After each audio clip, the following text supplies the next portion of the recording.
So when is wiring just wiring, and when is it even more than that? Hi, I'm Nika Waters, and on today's episode of the Boat Galley podcast, I'm going to be talking about the wiring that we need to do to install our new windlass. Only, it's not just the windlass. This episode of the Boat Galley podcast is sponsored by YugoWear. Yugo is the only waterproof floating phone case using dry suit zipper technology. Invest in your safety, because if you don't protect, you can't connect. Your phone is fully functional inside the case, and there's still plenty of room for your keys, cash, and cards. To get the only dry bag on the market with zero phone fails, visit www.yugowear.com. That's UGOWEAR.com. And use promo code BG20 for 20% off your order. Yugo, prepare for adventure. So yeah, we're talking wiring. We've been delving into wiring like crazy lately because one of the must be done before we leave the dock projects is the new windlass installation. Now, you might know that we've had this boat since 1992.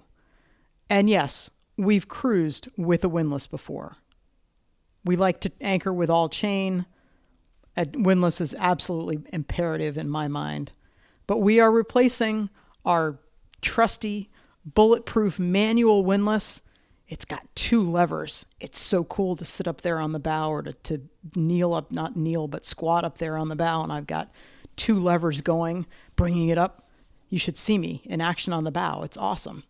And we're replacing that with an electric one. Why?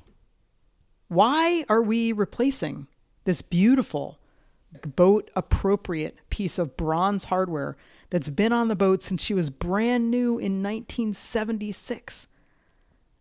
That thing has helped us retrieve hurricane gear.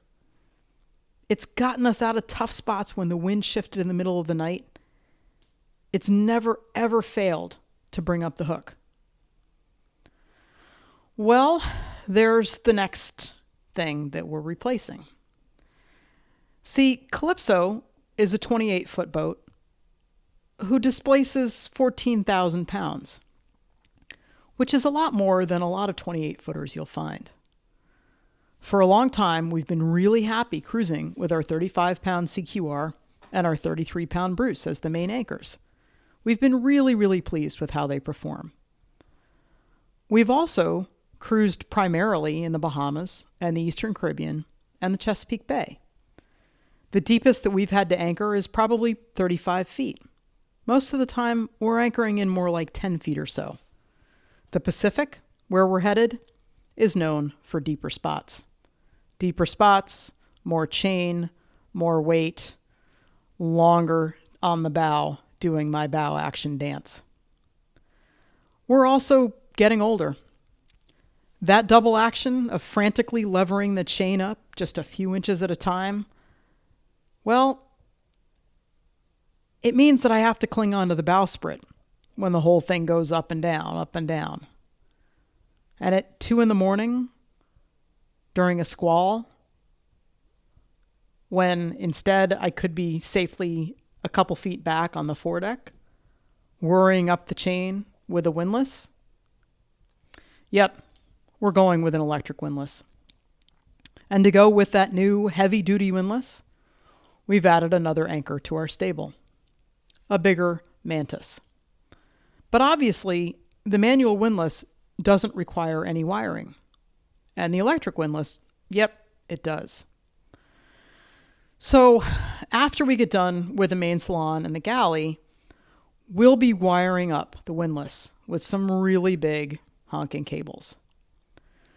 There are some people who advocate setting up a dedicated windlass battery that's actually closer to where the unit's working. Right now, we're still in the thinking about it stage. We're still in the research stage. We're still in the sketching things out stage. Remember, we tend to think a long time about these things. What we're planning to do is to run the wiring back to the main battery bank, which is about 20 feet back in the galley area. And the thing is, even though I say that we're going to be doing the galley before we go up to the foredeck to work on that wiring, really it's all interconnected. Looking at the engine compartment and the battery installation, thinking about what side the batteries go on as opposed to where the windlass is going to go, where the electrical panel is, and how everything's going to go and mix together and fit in where it's supposed to be, it's not likely that we're going to be able to say, oh, look, the galley's done and on to the wiring, because if we did that, we may have to redo everything that we did in the first place. We're going to be doing a whole lot of thinking and planning and understanding how it's all going to go together way before any of those counters go back into the galley. Sometimes when you're talking about wiring, it's not just talking about the windlass. It's also talking about how we make things work and understanding why they all go together the way they do. And then, yeah, sometimes it also is talking about the actual practical wires.